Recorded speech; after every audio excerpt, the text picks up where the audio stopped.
कार्यकर्ताओं को स्पीच दे रही है। ये त्याग है हमारी नेताओं का, ये बलिदान है।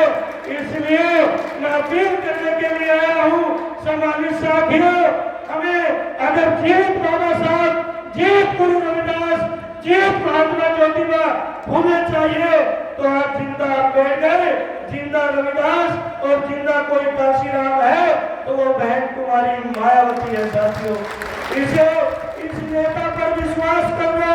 बहुत महापुरुषों को खा चुके हैं, अब ये जिंदा देवी हमारे बीच में है। ये नीला झंडा, ये पार्टी है। मैं सिर्फ कहता हूँ जब तक ये नीला झंडा और पार्टी और हमारी नेता है तो साथियों ये संविधान और ये लोकतंत्र बचा हुआ है। अगर हमने नीले झंडे से मुंह मोड़ लिया तो चुराहे पे खड़े करके हम पीटे जाएंगे, कोई हमारी FIR तक लिखने वाला नहीं होगा।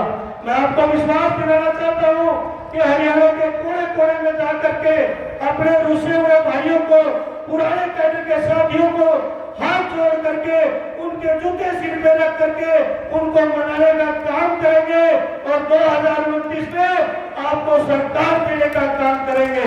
सम्मानित साथियों, आप पुराने कार्यकर्ता साथियों से मेरा निवेदन है, आदरणीय प्रभारी जी को लंबा बोलना है, आपको पूरी बात सुननी है, लेकिन प्रदेश के जो हालात है, आज कर्मचारी दुखी है, आज व्यापारी दुखी है, आज इस प्रदेश के अंदर एट्रोसिटी बहुत ज्यादा बढ़ रही है और खास करके हमारे जो मूलभूत ढांचा जो शिक्षा और स्वास्थ्य सरकार का परम करते हुए है कि वो बड़ी होती है, लेकिन पिछले 10 वर्षों से भाजपा सरकार ने लगभग 5000 स्कूल बंद करने का काम किया है। साथियों, इनको मदद किया है और नई शिक्षा नीति में सिलेबस बहुत काल्पनिक है। आपको जो पढ़ाना चाहिए चीजें वो न पढ़ा करके इस देश को गुरुकुलों की तरफ ले जाने का प्रयास किया जा रहा है। युवा साथियों, अगर चाहते हो कि आने वाली पीढ़ी बचे, नस्ल बचे, तो अपनी पार्टी के साथ मजबूती से लगाओ, क्योंकि RSS का एजेंडा यहाँ पर पूर्ण रूप से लागू करने का प्रयास किया जा रहा है। आपके कैंसर के अंदर ही भगवान वाल्मीकि के नाम का एक संस्कृत विश्वविद्यालय बनाया है। टैनी को नाम भगवान वाल्मीकि के नाम से यूनिवर्सिटी बनाई है, लेकिन आपके अपने समाज के ही इसके अंदर हमारे 5 भाई जो SC, OBC व अन्य कास्ट से हैं, आज उनको जनवरी से 5 हमारे यूनिवर्सिटी के भाई जो दलित OBC है उनको जनवरी से भूख हड़ताल के ऊपर बैठे हुए हैं। यहाँ का निकम्मा प्रशासन, वो मेरे भाई मुख्यमंत्री से मिल लिए, गवर्नर से मिल लिए, लेकिन कोई न्याय नहीं दे रहा। इसलिए ये महापुरुषों के नाम पर ड्रामे तो करते हैं, लेकिन उस समाज से आए हुए कोहिनूर हीरो को इन्होंने बाहर का रास्ता दिखाया है, जबकि दूसरे प्रदेशों से ले करके यहाँ पर उनको लगाने का काम किया है।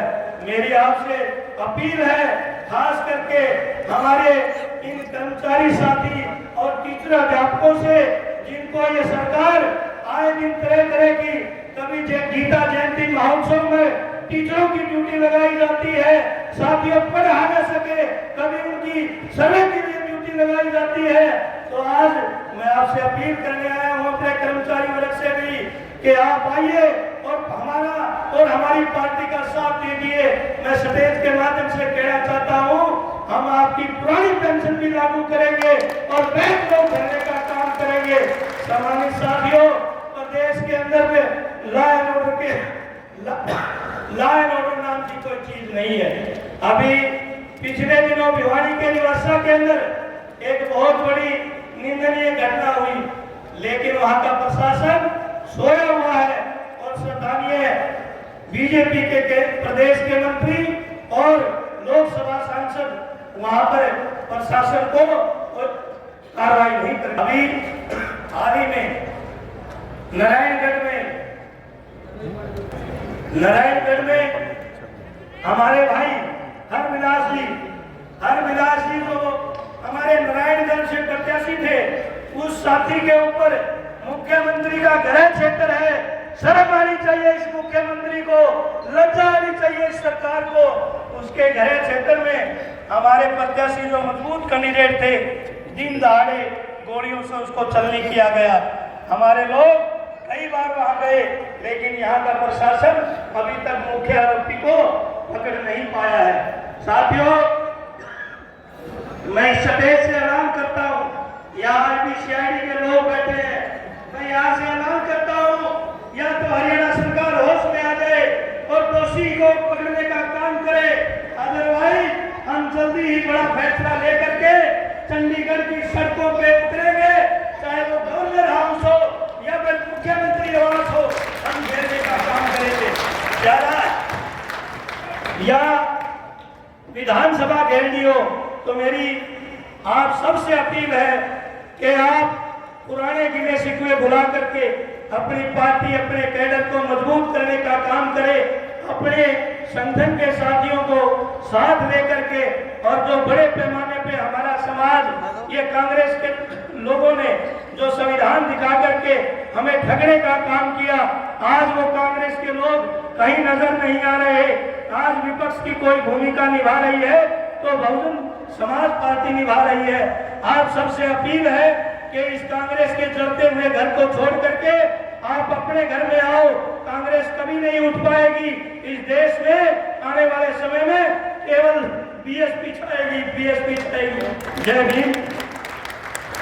राष्ट्रीय कोऑर्डिनेटर बनाए बेनीवाल जी के लिए एक बार जोरदार तालियां बजा करके स्वागत करें। आइए, जो आज हम हरियाणा के तरफ से माननीय काशीराम साहब का जन्मदिन मना रहे हैं, तो आइए सिर्फ 4 मिनट का ये गीत होगा मीठी मीठी ताली के साथ। तो ये बताओ, बाबा साहब का फैन कौन कौन है? माननीय काशीराम साहब का फैन कौन है? सम्मानित प्रभारी जी चेक कर लो, जिसने हाथ नहीं उठाया उसके मन में खोट है, और यह बात मंच पर भी लागू हो भाई। दोनों हाथ पर ताली के साथ क्या